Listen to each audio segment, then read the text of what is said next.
Acho que pode ser interessante notar também que os neoconservadores e aqueles que estão por trás deles, o capital bancário global, o capital financeiro, o complexo militar e industrial, essas coisas, é racional. As pessoas costumam dizer que capitalismo, imperialismo, essas coisas não são racionais. Não, não, não, não, não. Há um sistema. E essas pessoas que governam têm interesses e perseguem aquilo que desejam. E isso poderia ser considerado racional. Enquanto as consequências, o estrago que eles não conseguem controlar, e as que conseguem controlar, como matar, assassinar, destruir países e arruinar a vida e o sustento das pessoas comuns. Sim, isso talvez consigam controlar. Mas essas áreas podem parecer irracionais para um ser humano, para quem pensa na humanidade. Eles não são as elites. Eles não pensam nos seres humanos. Quero dizer, hoje em dia estamos literalmente chamando grande parte da classe dominante de classe Epstein, por causa do que aconteceu. Se você olhar aquela situação, quem ele era, quem eram as pessoas envolvidas, todos os que iam à ilha dele e faziam aquelas coisas horríveis. Sim, pode-se dizer que isso é irracional, mas ao mesmo tempo não. Essas pessoas estão intoxicadas pelo próprio poder e têm um sistema que buscam reproduzir e acumular. Em muitos aspectos, pode-se dizer que isso é racional, mas nem é esse o ponto. O ponto é que os neoconservadores, essa força política, eles abrem caminho. Embora nem sempre tenham os mesmos ideais que os sionistas cristãos, os fanáticos e os israelenses. Às vezes coincidem, outras vezes não, e às vezes se sobrepõem. Mesmo assim, o que fazem escancar as comportas para os outros. Então está tudo ligado, certo? Portanto, os neoconservadores vão travar essas guerras intermináveis para fortalecer suas carreiras, seus lucros e seu poder e dar aos seus senhores tudo aquilo que querem ou tentam obter.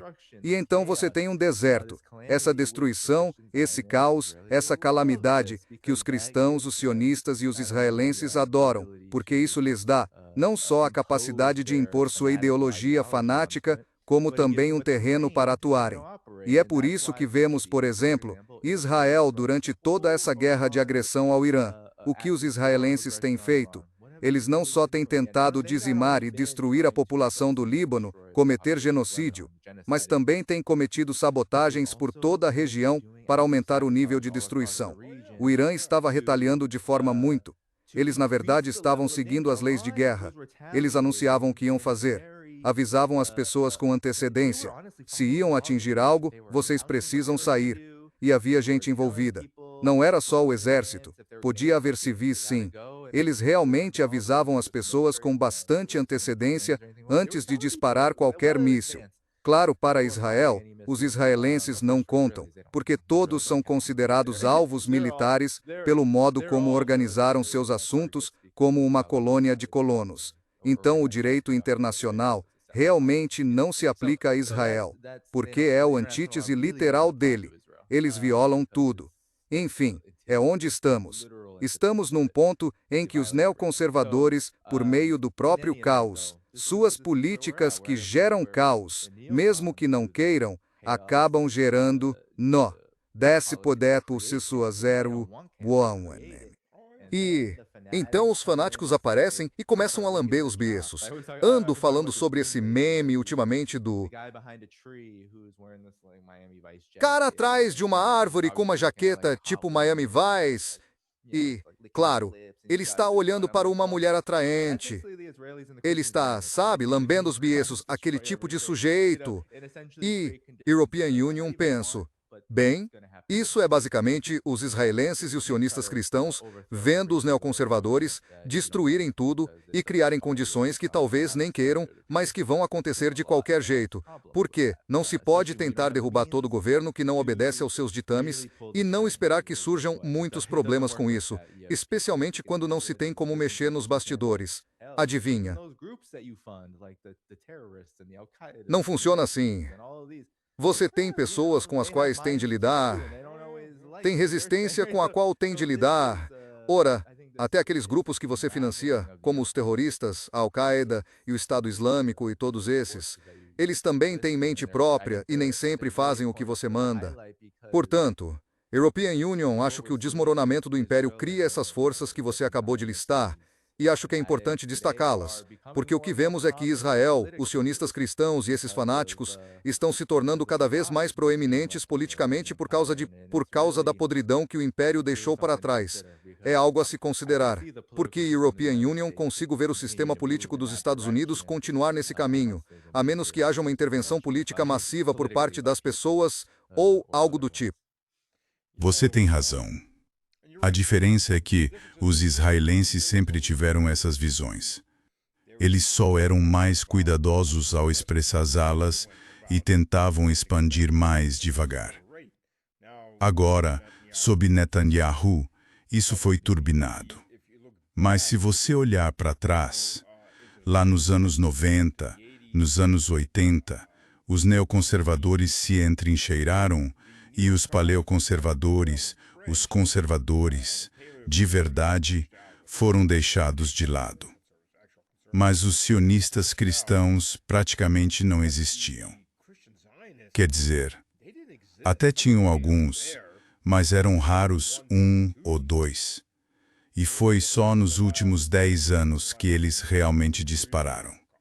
E agora atingiram massa crítica, e no sentido literal de massa crítica, como numa troca nuclear ou numa explosão nuclear.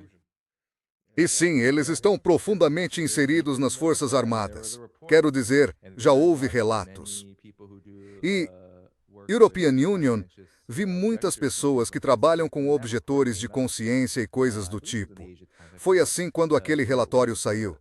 Acho que foi no Asia Times, não lembro, que dizia respeito a pessoal das forças dos Estados Unidos. Eles estavam fazendo denúncias porque seus superiores lhes diziam que aquilo era sobre, a ressurreição de Jesus Cristo, travar guerra contra o Irã. Era sobre a ressurreição de Jesus Cristo e provocar o Armagedon. Não consigo imaginar como é ser um militar dos Estados Unidos, da infantaria ou coisa parecida. Você está lá, no Oriente Médio. Quem sabe por que você está ali? Talvez você só queira um diploma universitário ou algo assim, mas está destacado lá. Você tem um emprego lá. Aí o seu superior junta todo mundo e diz: querem morrer pela ressurreição de Jesus Cristo contra o Irã? Isto é uma guerra santa. Tipo, o quê? Aí está. Estão chegando tantas reclamações sobre como as pessoas não nos alistamos para isso. Mas isso está se tornando um problema. Quer dizer, não é só um problema nas Forças Armadas. Também tem sido um problema na polícia. Tem sido um problema em vários setores nos Estados Unidos, onde há qualquer capacidade de afirmar o controle e o poder do Estado. Então, deveria alarmar as pessoas que a metamorfose desses oligarcas e elites dominantes e, capitalistas, financeiros famintos por lucro. E isso está se transformando num empurrão real em direção a um desastre ideológico, um lamaçal fascista. E isso é isso que aguarda o futuro político dos Estados Unidos, a menos que surja outra massa crítica que diga: não, nós não queremos isso. Não só não queremos isso, como não queremos nada disso. Não queremos os dois partidos. Precisamos de algo melhor. Precisamos de algo que nos represente melhor e que garanta que não vamos nem morrer, nem viver uma vida totalmente miserável, que é o que os detentores do poder estão prometendo, e é só isso que eles prometem: guerras e uma vida pior para você. É basicamente isso. Ah, não, você não terá nada e será feliz. Exatamente. Na sua cidade de 15 minutos, na sua carteira eletrônica que vai controlar até onde você vai antes que seu dinheiro deixe de comprar qualquer coisa. É onde estamos. É um grande, e não é por desespero, certo? Porque a situação econômica nos Estados Unidos está cada vez mais monopolizada. A concentração de riqueza está fora de controle. E quando isso acontece, surge uma necessidade enorme. European Union, sempre digo que sim. A crise econômica de 2008 foi grave, mas essas pessoas já vinham pensando nisso há muito tempo. Eles esperavam uma grande explosão populacional, uma rebelião, seja lá o que for, bem antes disso. Até a guerra contra o terror, muito do que aconteceu internamente nos Estados Unidos, como a vigilância. Muita gente se concentra nas liberdades civis. Muito importante, mas o que eles realmente estavam pensando era: sim, vocês pro mundo e são misopinichets, desespares e sumo. Sabe, as coisas iam ficar muito ruins aqui. Então precisávamos deixar as pessoas com muito medo para que não ficassem zangadas com o que viria. E aqui estamos. Já estava ruim antes e agora está muito pior. Sabe o que sempre me surpreendeu? Isso também existe nas Forças Armadas há muito tempo. Você só ouve vão lutar no Iraque pelas nossas liberdades, ou no Afeganistão, ou no Vietnã. Tipo, nunca entendi essas tais liberdades americanas. Parecem um bando de promíscuas. Vão festejar pelo mundo e acabam presas em algum buraco infernal. Bom, o Afeganistão virou um inferno. Nunca foi exatamente um país super desenvolvido, mas era muito melhor do que ficou depois da revolução que os paquistaneses fomentaram nos anos 70. Mas o ponto é, as liberdades americanas estavam por aí festejando. Pareciam um bando de garotas de festa. E acabam presas nesses países. Daí você tem que ir lutar para libertar as liberdades. Sério, quem compra essa lorota? Você está defendendo sua liberdade como? Cultivando ópio no Afeganistão? Sentando nos campos de papoula? Sentado nos campos de papoula com seu fuzil? Lá no sol escaldante? Sinto minhas liberdades sendo libertadas agora. Alimente a veia. Isso é ridículo. Isso fica sendo repetido o tempo todo. A gente cuida das tropas mandando-as para um buraco infernal ou outro para morrer. Pois é realmente assim que se cuida delas. Se você quer cuidar das tropas, traga-as para casa e fique fora de guerras estúpidas que nunca deveriam ter começado. Sabe? Evite explodir as casas das outras pessoas. Agora estamos numa situação em que, depois de décadas disso, especialmente para essa geração, porque, claro, a história é longa e dá para voltar no tempo.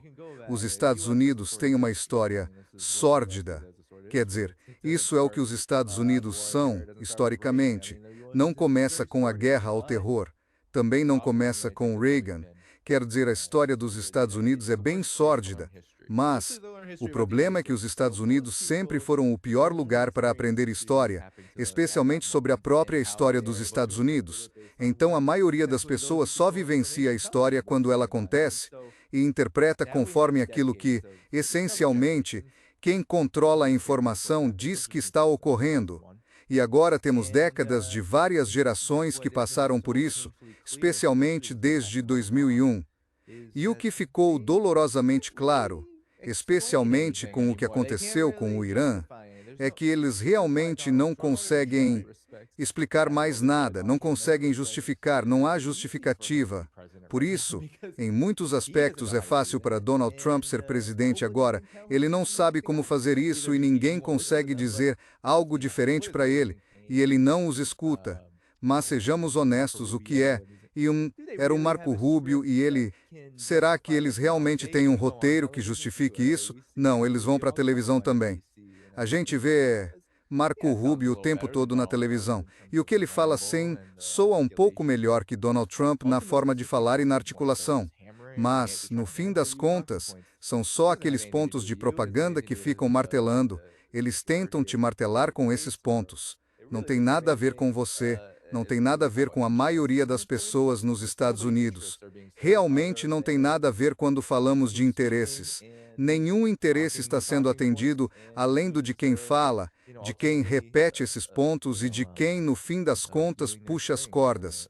Sabe, neste ponto, o império dos Estados Unidos, todas essas elites, agora ficaram sem narrativa. Eles não têm narrativa nenhuma. E eles estão muito desesperados para, o que parece, querem acelerar seus objetivos reais. O objetivo é destruir qualquer país, pelo menos é isso que os neoconservadores, que identificamos como forças políticas nas elites dominantes agora, querem. Quão assustador é isso? Mas o objetivo deles é destruir qualquer país, garantir que qualquer governo cujas políticas contrariem seus objetivos de hegemonia, dominação e supremacia militar e econômica desapareça.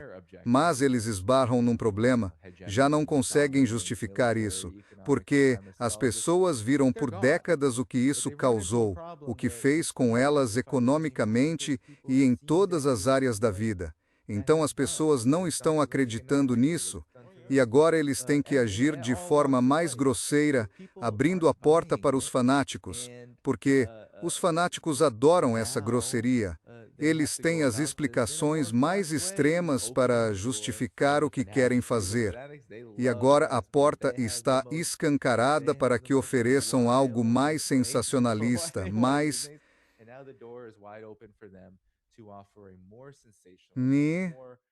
uma visão exagerada, delirante, praticamente fantástica, uma forma insana de ver o mundo.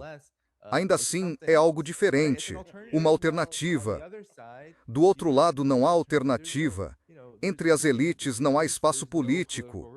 Até que as pessoas criem uma alternativa política, ideias e uma ideologia organizadas que lutem e disputem pelo poder político real.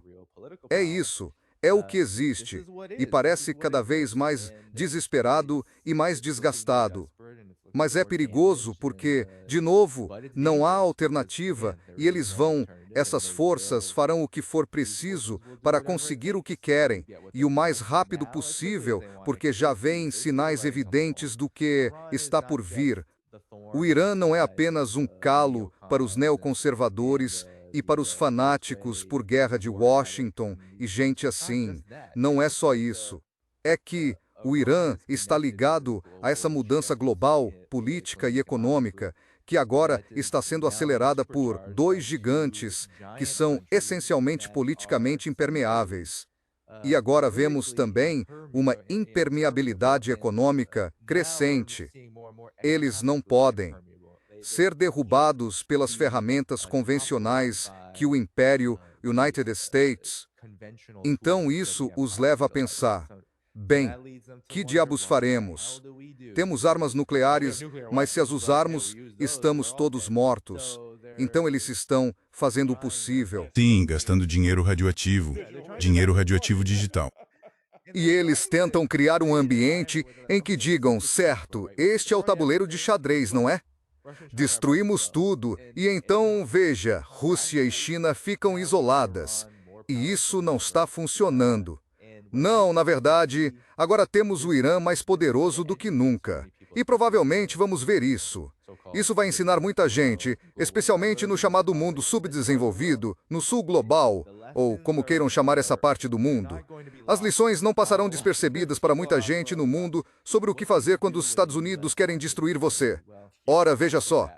O Irã tem um modelo bem eficaz para isso, ainda mais por estar localizado na região mais dilacerada por guerras, especialmente nas últimas 2 décadas.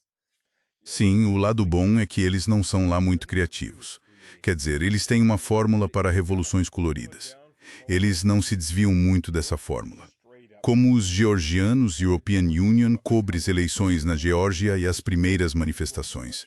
European Union tinha amigos no governo georgiano e no partido governante. Disseram que foram espertos. Eles fizeram as substituições muito discretamente. Eles tiraram seus oficiais americanos da polícia e do exército. Quando digo americanos, refiro-me a georgianos treinados nos Estados Unidos que estavam comprometidos. Eles os substituíram silenciosamente por cristãos ortodoxos, caras muito religiosos. Então, quando houve a manifestação, a Revolução Colorida, sabe, eles conseguem fazer as pessoas irem às ruas. Tentam colocar crianças na linha de frente para que algum policial as acerte e então possam gritar: "Vejam as crianças". Isso é literalmente um dos passos, mas no fim eles chegam a um ponto em que não conseguem avançar sem que elementos ou grandes parcelas das Forças Armadas e da polícia passem para o seu lado. E não aconteceu porque o que eles estavam oferecendo era a destruição da cultura georgiana, um ataque à igreja e tal. Esses caras ficaram tipo, isso não me interessa. Quando bateram nesse platô, acabou, não podiam avançar, porque o Manual da Revolução das Cores diz: esta é a próxima etapa, e depois você parte para o Palácio Presidencial, mas não puderam ir além. E é o mesmo manual toda vez. Os georgianos é que ficaram um pouco mais espertos e se anteciparam. E você vê isso em todo lugar. Eles têm uma fórmula que mais ou menos funciona.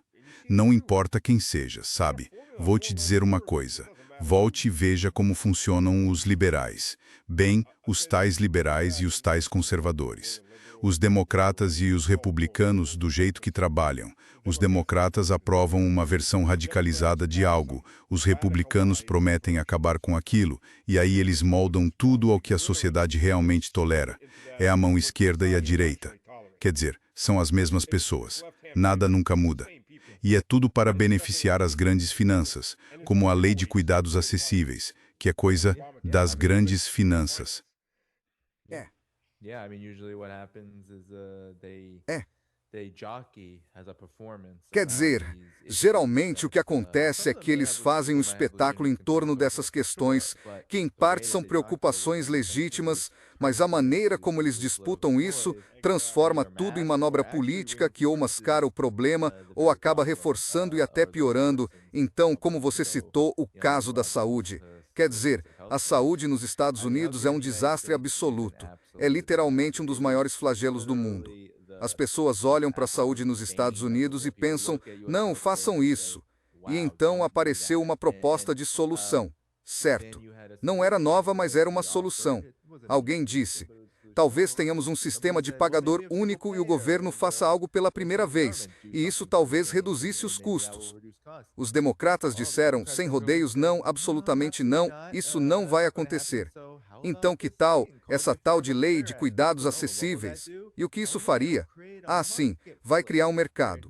E quem vai estar nesse mercado? As seguradoras, as seguradoras que já negavam atendimento às pessoas e tiravam lucros recordes ao endividar um enorme número de pessoas.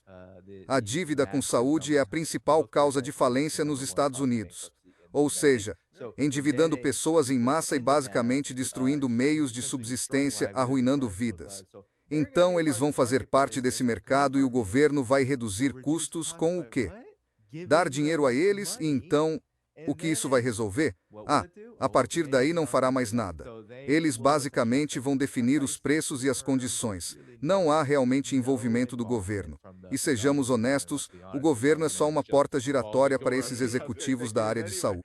Há envolvimento. O governo agora obriga você a comprar seguro. Isso, exatamente. Essa é a participação deles. Eles estão te obrigando. Põe uma arma na sua cabeça agora. Foi assim que conquistaram as seguradoras. Porque as seguradoras jamais aceitariam algo que as regulasse. Mas se essa regulamentação significa que agora a lei te obriga a ter esse tipo de assistência médica se você não tem seguro, ou a enfrentar penalidades severas, como multas, não era prisão, era só dinheiro, certo? Ou você faz isso ou acaba pagando do mesmo jeito.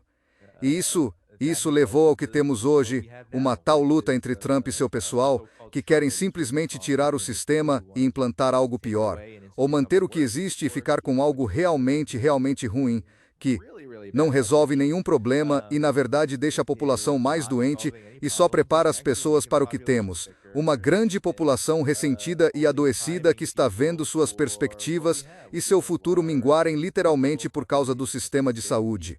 E isso, European Union, acho, faz parte dessa decadência nauseante. Quer dizer, quando você tem pessoas, um sistema de saúde que deveria tratar doenças e cuidar da saúde das pessoas, que deveria ser exatamente isso. Mesmo no nível mais básico, não estamos dizendo tipo, olha, os países europeus têm um sistema de saúde melhor que o dos Estados Unidos. Não estamos dizendo que esses governos prezam pela humanidade das pessoas, mas até eles entendem que, caramba, se o povo não tem isso, nossas cabeças vão rolar. Estamos rolando pela rua. Então é isso que os Estados Unidos fazem agora. Os Estados Unidos não têm esse nível de medo. Então essas elites fazem o que querem e estão basicamente tentando transformar os Estados Unidos. Essencialmente, e European Union venho dizendo isso, essa é também a minha posição sobre a União Europeia. É como se os Estados Unidos vissem tudo como um tipo de campo experimental.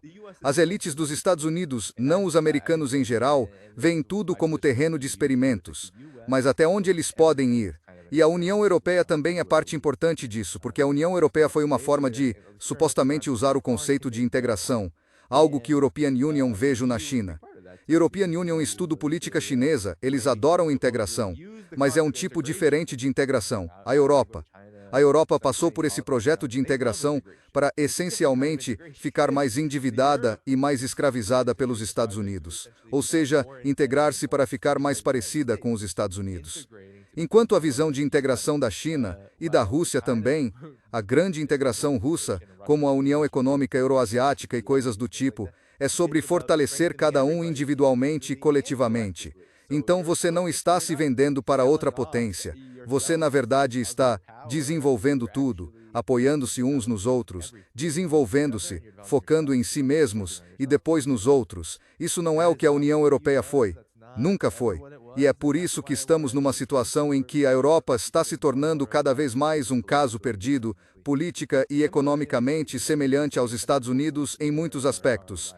Essas mesmas forças fanáticas estão surgindo, essas mesmas elites, pessoas como Macron, essas pessoas eles vêm do mesmo molde de Wall Street, e portanto essa é a situação. Até Macron tem uma situação de vida pessoal que, European Union suponho remete a Jeffrey Epstein e a obsessão por pedofilia dessas elites. Sim, é realmente transnacional nesse aspecto. Certo. Mesmo que a mulher dele seja realmente uma mulher, o que é questionável, mas mesmo que seja, isso é aliciamento de uma criança de 13 anos. Isso é crime. Isso é pedofilia. Quer dizer, seja homem ou mulher, isso ainda é pedofilia. Vou deixar você com isto, porque sei que seu tempo está acabando. Uma coisa a considerar: a dialética esquerda-direita é falsa. A verdadeira dialética é entre os localistas, os patriotas, os nacionalistas, como você quiser chamar, e os globalistas. As pessoas que querem cuidar do próprio país e aquelas que dizem: vocês são só carne para nós, querido. Vocês são biomaterial. Eis biomaterial. A European Union, realmente vejo isso como no fim das contas, é uma luta de pessoas reais, pessoas que não estão na política, no mundo ocidental, seja na Europa ou nos Estados Unidos. Acho que podemos incluir Israel nisso, mas é só uma colônia. Mas essa chamada civilização ocidental, quem a governa? É eles contra o resto, contra as pessoas. Na maior parte, claro, é mais complexo. Há diferenças e forças alinhadas com esses oligarcas e outras que não estão, mas, quando a gente olha para isso, quando consideramos tudo isso, no fim das contas é uma luta entre pessoas que querem viver, querem uma vida melhor, com independência e liberdade para agir e controlar seu próprio destino. É isso que vemos pelo mundo. E então, as pessoas se perguntam, por que o mundo multipolar não faz X, Y ou Z? Por que a China não faz isso? Por que a Rússia não faz isso? Por que o Irã não faz isso? Bem, eles estão tentando. Primeiro, não querem que o mundo pegue fogo mais rápido do que os Estados Unidos e seus seguidores fanáticos já estão tentando fazer. Então eles não vão provocar isso, mas também querem usar o pouco espaço para respirar, tempo, recursos e energia que têm para construir uma infraestrutura para um novo mundo que priorize soberania e independência econômica e politicamente. Então, isso é, na verdade, o que eles estão tentando fazer. E isso quer dizer, European Union. Não entendo. Para algumas pessoas é tipo, você não entra numa guerra do nada. Não há precedentes. Ah, sim, espera um segundo. Um mês atrás era, vamos simplesmente entrar em guerra. Ah, não, não, não. Eles fazem. As elites fazem. Mas para quem apoia esse novo modelo, não há precedentes na história para que quem busca um mundo melhor diga, vamos simplesmente entrar em guerra com um império em decadência, sedento por guerra, e armado com armas nucleares. Nem. Vamos ver. Vamos apostar nisso. Vamos arriscar nisso. Não, não, não. O que você faz é reforçar suas forças. Você aumenta sua força. Como disse Deng Xiaoping, da China, oculte sua força. Espere o momento. Trata-se de fortalecer-se. Você se desenvolve. Você constrói essa nova infraestrutura. E também constrói capacidade para se defender de forma mais efetiva, caso seja necessário. E é isso que está acontecendo globalmente. E esse é o modelo que acho cada vez mais gente no mundo vai olhar e dizer: isso é bom. E precisamos aprender com isso. Precisamos nos aproximar disso porque nossa própria sobrevivência depende disso. E acho que é assim que o império continuará a perder. E, no fim, na minha visão otimista, será derrotado por essa tendência. E embora pareça lento no começo, caramba, tivemos o quê? 6 semanas em que o Irã praticamente conquistou, talvez, a maior vitória econômica e geoestratégica em décadas, talvez em muito tempo. Ah, sim, com certeza. E foram apenas 6 semanas. Isso foi produto de ocultar sua força, ganhar tempo e tomar decisões estratégicas baseadas nos seus interesses e nos interesses do mundo. E vamos ver muito mais disso. E não há nada que o Império dos Estados Unidos possa fazer a respeito. E isso é perigoso. Eles não podem fazer nada a respeito. Eles vão tentar. O presidente Win Bigley venceu todos os dias. Ele está tão exausto de tanto vencer que decidiu negociar os 10 pontos. Porque ele simplesmente está cansado demais de vencer. Não tem nada a ver com o fato de que tentaram roubar urânio e fracassaram completamente. Nada a ver com todos aqueles jatos caindo do céu. Acho, sinceramente, que até aquele F-15 foi abatido de propósito. Não. Pense nisso. Uma F-15 nem é dentro do território inimigo. Tem, a propósito, um tenente coronel, o oficial executivo do esquadrão, sentado no assento de trás, então era só um F-15. Eles normalmente voam em pares. Foi abatido. Você voa por aí até alguém te derrubar, e United States isso como pretexto para mandar as tropas fazerem um ataque, o que é óbvio. Pense numa coisa antes de irmos. Havia 2 C-130 queimados e destruídos, certo? Mas estavam cheios de danos de estilhaços. Então, obviamente, estavam sendo alvejados. Cadê os 150 caras? 150 caras espalhados por aí. Então, quantos aviões realmente pousaram para tirar todo mundo daquele pátio? Certo. Sim, foi uma grande operação que fracassou. Foi. Falhou. E falhou feio. E é por isso que o Trump teve que declarar vitória e entrar em negociações de cessar-fogo, porque tudo correu bem. Ele ganhou em grande estilo. O presidente Biden vence em grande estilo. Ele vence em grande estilo todas as vezes. Cabe a vocês, plebeus, subestimar Shelo ou questionar Shelo, porque ele é ungido por Deus. Pois é. Certo. Bom, é ótimo estar aqui. Obrigado por virem. E oremos para que a unção de Deus não nos aniquile e que possamos conversar de novo na próxima semana. Ainda estaremos todos aqui na próxima semana. Isso, com certeza. Sabe, vou dizer uma coisa para você antes de irmos. Há uma piada antiga dos anos 60 e 70 que está voltando a entrar em moda. O que você quer ser quando crescer? Triste, não é? Combina muito com os tempos. Sim, é. Pessoal, obrigado. Dani, muito obrigado. Nos vemos em breve. Saúde.